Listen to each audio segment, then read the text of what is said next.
President of the forum, Pat Kushlis, VP Arvid Lundy, my old friend and colleague Ed Hildebrand, Krista Peterson, and Steve Kirchhoff, who will be moderating today. I wanted to say a special shout out to all of you for helping to get this organized. I would like to stress as I begin my talk today that I am speaking for myself only. I'm not representing anyone. Some of you will have seen my September article in the Washington Quarterly, where I lay out 3 phases for nuclear arms control in future. And I want to state right at the outset, there's been a lot of commentary that nuclear arms control is dead, nuclear arms control is on its last legs. We have gone through a crisis period. I'm happy to discuss that during the Q&A, but I also, I think, have some optimistic notes I want to strike. So first of all, I will say that we have the opportunity in the short term for a few quick wins right now, of which a 5-year New START treaty extension is the most important for both the United States and Russia. And I do believe that the Biden team is thinking in terms of a 5-year extension of New START. However, I also think we should consider an additional nuclear reduction on the model of the 2002 Moscow Treaty. If New START remains in force until 2026, extended, a new reduction could be implemented riding on the back of it, as I like to say. The verification regime, the data exchanges, the notification procedures, all of these procedures could all work to implement the new reduction, the New START treaty regime, in other words, implementing the new reduction. This is akin to what happened with the Moscow Treaty back in 2002, when an additional reduction in operationally deployed warheads took place, and START remained in force, providing the implementation mechanism. So why do I think that some quick wins are important? Well, we are approaching the review conference of the Non-Proliferation Treaty. I believe it will be scheduled in a remote way in August of this year, and it is the 50th anniversary of the NPT. The NPT has also been said to be in crisis, particularly with the advent of this new ban treaty on nuclear weapons that will come into force just 2 days after President-elect Biden takes the oath of office. So I think we need to give some boost to the momentum of disarmament in advance of the NPT review conference, and give that, in that way, boost to the momentum of the NPT itself. Now, the second phase is what I call the middle distance. Treaties or agreements that will take longer to negotiate because they are complicated or involve new players. Here is where we should consider direct limitations on nuclear warheads, not simply limiting them through their association with their delivery vehicles, as we do in New START, and as we previously did in START and in the Intermediate Range Nuclear Forces Treaty, the INF Treaty. This will take longer to negotiate because we have never tried it before, and the monitoring and verification regime will be complex and difficult. I don't need to tell this audience that nuclear warheads are among the most sensitive objects in either the Russian Federation or the United States, and figuring out how to monitor and verify direct limits on them will be extraordinarily complex. I would argue, however, that we should discuss together with the Russians how we do it on a bilateral basis. We should also, in this medium term, consider how to engage new players such as China, which has never agreed to limit its nuclear forces through negotiation, although it has joined other treaties, such as the Non-Proliferation Treaty and also the Comprehensive Test Ban Treaty. To engage them, I think that we need to look for areas where they have some equality and capability with the other players. I wouldn't look at their strategic arsenal. Their strategic nuclear arsenal is so small that it does not make sense to try to pull them into New START or into the New START follow-on. The United States and Russia far outnumber them in deployed nuclear warhead numbers and also in delivery vehicles. As many of you know, the United States and Russia still possess 90% of the nuclear weapons in the world. However, engaging the Chinese on an issue where they have equality is another matter. I argue that they could have an interest in negotiations to constrain intermediate range ground-launched missiles in Asia, because they are concerned, and we know this, about US deployments of such missiles in their region, The current work in the Trump administration is on a ground-launched missile of intermediate range, a ground-launched cruise missile of intermediate range. They may also be concerned about Russian modern intermediate range ground-launched missiles appearing in their region. And we know that the new Russian missile, the so-called 9M729, which the United States and its allies have determined is in violation of the INF Treaty, that it has been deployed in the Russian Far East. So the Chinese must be watching that development very closely as well. So in thinking about engaging the Chinese, we have to consider this equality of capability matter. Otherwise, why would they see it in their interest to come to the negotiating table? You have to create the potential for them to see it in their national security interest, because that's at the heart of any country's willingness to come to the table to negotiate, that it benefits their national security. The third phase that I talk about is what I call the long term, where I think we need to consider the future of how we structure our arms control interactions. In particular, I think that we must consider the future of monitoring and verification.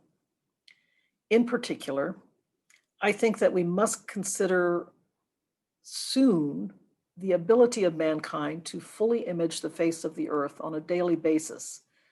This may make it possible to conduct a lot of effective arms control without the same volume of on-site presence we've had over the past 35 years, since the INF Treaty ushered in on-site inspection and perimeter portal continuous monitoring. If continuous monitoring becomes reliable using national technical means, then boots on the ground will be needed only for particularly high-risk objects and small objects such as warheads. We need to study this phenomenon together with the Russians. What will be the future of national technical means and continuous monitoring? And here, I'd like to hear what your views are of this today, but I think we also need to consider the relationship. I talk about the presence of a lot of monitoring capability in low Earth orbit. A lot of these new satellites going up are commercial. They are sponsored by commercial companies. So can we think in future about how national technical means come to partner with commercial providers, or how will that relationship be worked out? There's some very interesting questions there, but I think in the arms control arena, we cannot ignore the fact that so much more Earth imaging capacity is going into orbit these days. So that's a very interesting set of questions, but one I do believe that we need to consider carefully with the Russian Federation. Indeed, it is in this last area that my third phase, especially, that we will need a lot of help of the national laboratories. And I think we have to begin today. We have a lot of experience working together. Yes, in fact, Arvid already referred to my period as Assistant Secretary and then Deputy Undersecretary of the National Nuclear Security Administration, responsible for nuclear nonproliferation issues. This was one of the proudest periods in my life, working on those cooperative threat reduction programs with the Russian Federation and other countries in the region, including Kazakhstan and Ukraine as well. But it all got started even earlier than that period in the late 1990s. I will never forget the occasion in 1993, right after President Clinton had taken the oath of office, when I was a newly minted political appointee working for President Clinton on the National Security Council staff. Sig Hecker, then the director of the Los Alamos National Laboratory, came to my office in the old executive office building to tell me about work that had already begun with former Soviet weapon scientists. The US weapon laboratories, Los Alamos, Livermore, Sandia, were working with Russian counterparts to figure out how to ensure that fissile material did not get into the wrong hands. Sig painted a dire picture. Frankly, it drained the blood from my face. We really had to get moving and fast, and we did, with the cooperative threat reduction programs in which many of you were involved. And I note in those early years, I don't think DoD was really convinced of the priority or importance of these programs. And I remember a fair amount of slow rolling, frankly, in the first couple of years of the Clinton administration, but working together with the Congress, getting some legislation in place, getting some stable budget in place directly for the cooperative threat reduction non-LUGAR programs was really important. And I think bringing the DOE to bear early on was also extraordinarily important. DOE at that time not even having an NSA yet created. So nowadays, we have to take a good hard look at the new technologies that are available for monitoring and verification and how we might use them to constrain weapons of mass destruction in the future. I am talking this morning about nuclear arms control primarily, but I will just take note of the fact that the Chemical Weapons Convention has been under assault in recent years with the attacks in Syria, and indeed with the use by Russian agents of Novichok on the territory of NATO allies in the United Kingdom. And I think these developments are very damaging to the Chemical Weapons Convention, and work is already underway there to improve not only their institutional decision-making to go after perpetrators of such attacks, but also to think better about how to monitor for chemical attacks. So I think it's not only a nuclear issue, but other weapons of mass destruction should be considered as well. The immediate task, I believe, is to look at how to monitor and verify warheads. As you'll note above, that's kind of in my medium term, but it's going to take time to figure out how to do this. We cannot rush into it.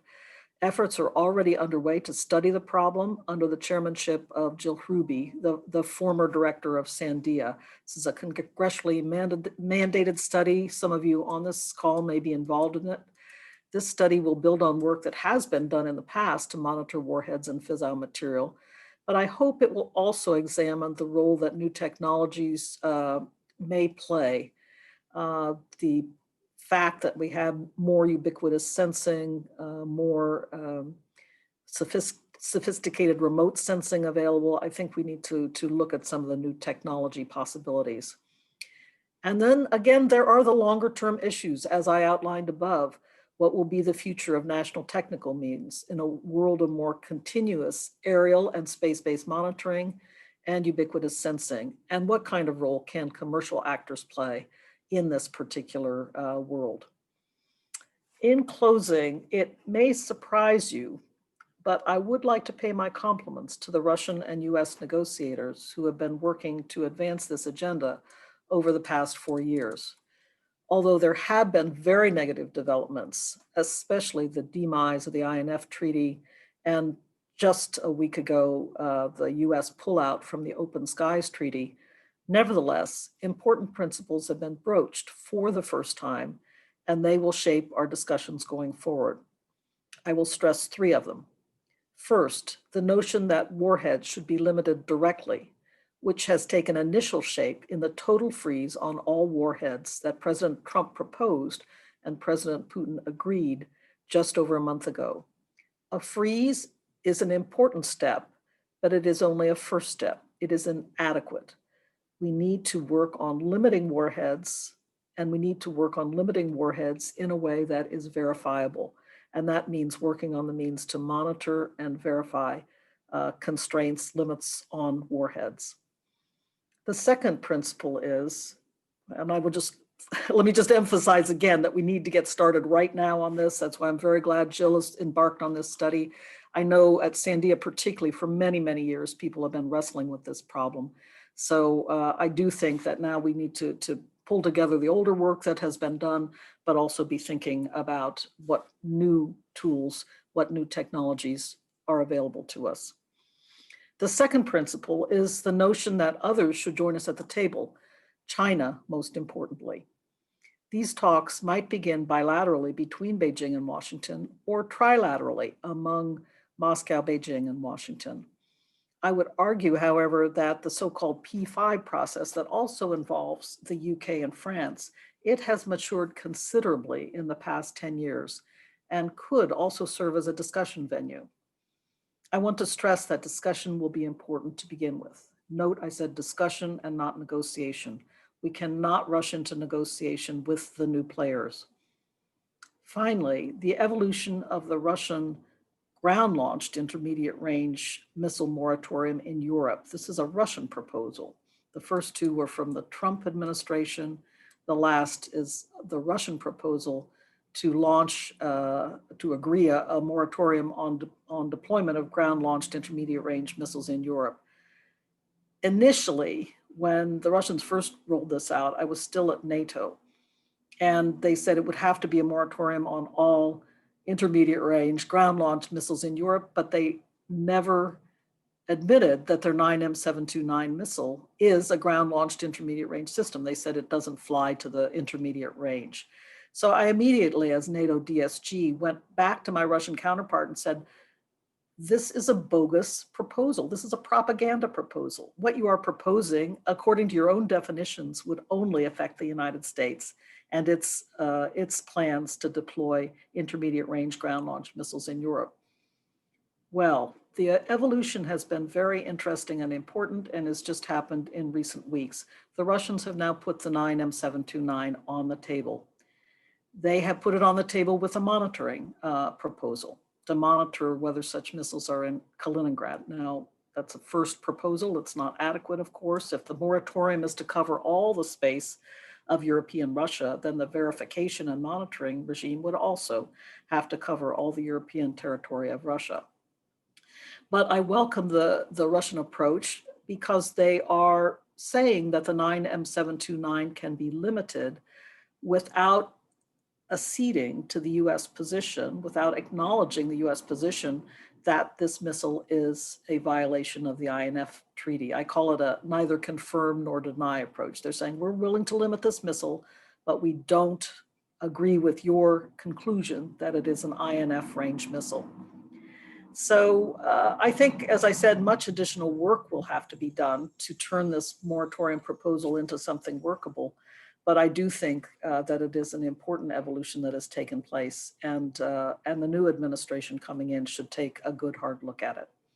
So as you can see, I am ending on a bit of an optimistic note, despite the fact that nuclear arms control regimes have taken some particular blows over the past 4 years. I do think that some important new principles have been established, and they are principles upon which we can work going forward. We can develop and further modify to make them in the service of our national security. Once again, I believe we should only engage in negotiations on nuclear arms control if it is unequivocally in our national security interest.